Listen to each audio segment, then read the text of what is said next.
যে বট গাছ, পাখি কিচিরমিচির শব্দ এখানে আছে। বিশাল বড় দুইটা বিল আছে। এই যে হাঁস দেখতে পাচ্ছি, এখানে বাতাস,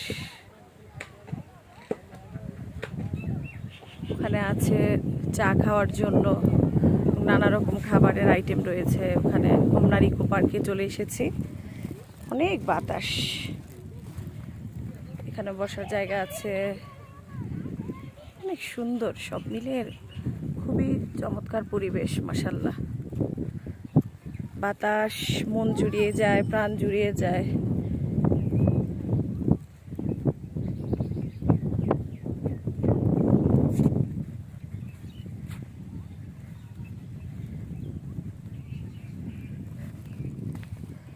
সুন্দর হয়েছে।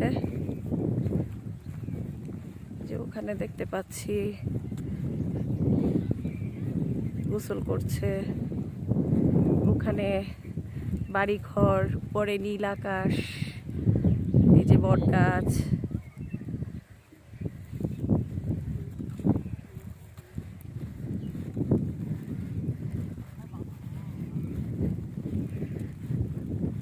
একদম শীতল হয়ে গেছে বাতাসে।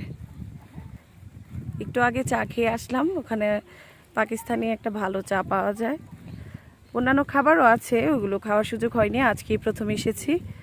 আমার অনেক শুভাকাঙ্ক্ষী, আমার ভাইয়েরা ছিল, ভাইয়ের বাচ্চারা ছিল, সবাই ছোট ভাইয়েরা ছিল এবং শুভাকাঙ্ক্ষী ছিল সবাই। অনেক অনেক শুভেচ্ছা সবাইকে, এত আন্তরিকতার জন্য। অনেক সুন্দর সুন্দর ছবি তুলেছি, সবার জন্য অনেক অনেক ভালোবাসা। এবং আপনারা সবাই আসুন, ঘুরতে আসুন। বিকেলে আসলে আরও বেশি ভালো লাগবে, যে অনেক ভালো লাগছে, অনেক সুন্দর। যে কোনো সময় আসতে পারবেন, যে কোনো সময় সব ধরনের আইটেম আছে খাবার দাবারের। অনেক অনেক ধন্যবাদ সবাইকে। সবাই ভালো থাকবেন, সুস্থ থাকবেন, সুন্দর থাকবেন। আল্লাহ হাফেজ।